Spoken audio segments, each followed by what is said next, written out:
प्यारे मित्रों, आराध्य जीवन सत्संग में आपका हृदय से स्वागत है। मित्रों, सद्गुरुदेव कबीर साहब ने कहा है, ये पंच तत्वों का शरीर सदा यूं ही नहीं रहता।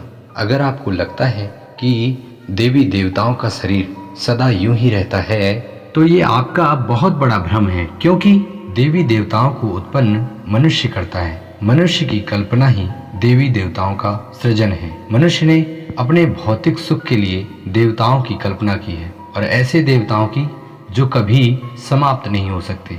जो मनुष्य कहते हैं नहीं, देवी देवताओं का शरीर समाप्त नहीं होता, उनका शरीर तो दिव्य होता है, तो सद्गुरुदेव इसके लिए कहते हैं कि अपने एक काल्पनिक शक्तियों को बुलाकर पूछ लो कि भौतिक शरीर का अंत होता है या नहीं।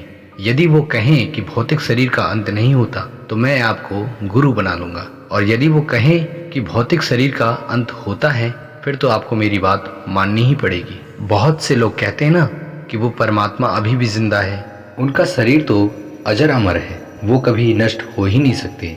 सशरीर इसी संसार में कहीं न कहीं घूम रहे हैं। ऐसे लोगों को जरा विचार करना चाहिए कि ये पांच तत्व का शरीर सदा यूं ही नहीं रहता, हमेशा इसका परिवर्तन होना तय है। आप जरा विचार करिए, क्या शरीर हमेशा से ऐसे ही था जो अभी है? और थोड़ा विचार करो, जब प्राण निकल जाएगा तो क्या ये ऐसा ही रहेगा? मित्रों, दैहिक, दैविक और भौतिक ताप से बना हुआ ये पंच तत्व का शरीर एक दिन जैसे बना था उसी में समाहित हो जाता है। बहुत सारे मतों में ऐसा माना गया है कि परमात्मा का शरीर अलौकिक शरीर होता है जो कभी नहीं मरता। इसका अर्थ यह है मित्रों कि जो प्राण शक्ति है, जो जीवात्मा है, वही तो परिपूर्ण रूप से है। इसका कभी अंत नहीं हुआ था और न ही होगा। लेकिन हाँ, जो भौतिक रूप से परिवर्तन होना है वो तो होकर ही रहेगा। तो ये परिवर्तन किसका होता है? ये प्रकृति का होता है। जो हम आज ये शरीर धारण करके घूम रहे हैं, इसी का परिवर्तन होना है। किंतु लोग कहते हैं कई सारे ऐसे देवी देवता हैं जिनका शरीर अभी भी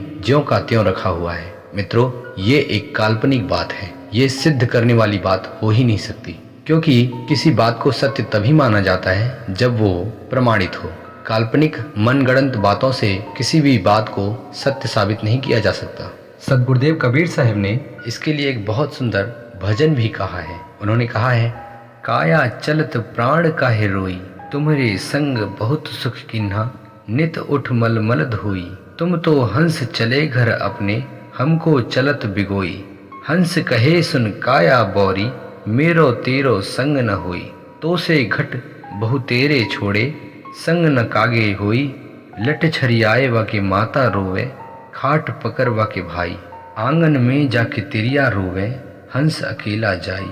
शिव सनकादिक और ब्रह्मादिक, शेष सहस मुख होई, जिन जिन देह धरी दुनिया में, थिर न रहिया कोई।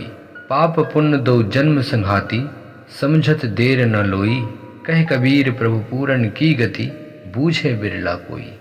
मित्रों, इस प्यारे भजन में ही बता दिया गया है कि कोई भी शरीर जो माता के गर्भ से उत्पन्न होता है वो एक न एक दिन इस पंच तत्व में विलीन होना ही होता है। तो यहाँ उस कल्पना से गढ़े हुए दिव्य शरीर की बात तो कोई भी कर लेगा। जो शरीर कल्पना से बनाया जाता है उसका अंत हो ही नहीं सकता, क्योंकि उसमें किसी वस्तु की आवश्यकता ही नहीं। तो प्यारे भक्त प्रेमियों, क्या आपको नहीं लगता कि भौतिक जितनी भी शक्तियां हैं वो हमेशा परिवर्तित होती रहती हैं? जड़ तत्व में अपनी एक शक्ति होती है जो हमेशा परिवर्तनशील होती है, किंतु काल्पनिक शक्ति का कोई और छोर नहीं है, अर्थात कल्पना की भी कोई कल्पना नहीं कर सकता। इसलिए देवी देवताओं के पास दिव्य शक्तियां हैं, ये हमारा मानना है, और उनके पास जो दिव्य शरीर है वो भी हमारे द्वारा ही बनाया गया है, अर्थात हमारी ही कल्पना है। इस प्यारे भजन में सद्गुरुदेव ने सत्य को साक्षात उजागर कर दिया है। अब किसी भी प्रमाण की आवश्यकता तो नहीं है, वैसे भी सभी को समझ में नहीं आएगी। कुछ लोग तर्क शक्ति नहीं लगा सकते। प्यारे मित्रों, इस वीडियो का उद्देश्य ये नहीं कि किसी की भावना को आहत किया जाए, किंतु किसी प्यारे मित्र के द्वारा पूछा गया था कि क्या देवताओं के पास जो दिव्य शरीर होता है उसका अंत नहीं होता, तो उसी के ऊपर ये वीडियो बनाई गई है। मित्रों, सभी की भावनाओं की जय हो, सभी के इष्ट देव की जय हो। हमारा उद्देश्य सद्गुरु की सत्य वाणियों को उजागर करना है, जैसे उन्होंने निडर होकर समाज के सामने ज्यों का त्यों कहा था, वैसे ही हमारा भी यही उद्देश्य है। मित्रों, आज की ये प्रेरणा आपको कैसी लगी, कृपया हमें कमेंट करके ज़रूर बताएं और ऐसे ही आध्यात्मिक ज्ञान के लिए अपने आराध्य जीवन सत्संग से यूं ही जुड़े रहें। अपने स्वास्थ्य का विशेष ख्याल रखें। इन्हीं शुभ मंगल कामनाओं के साथ नमस्कार, धन्यवाद, जय हिंद, वंदे मातरम।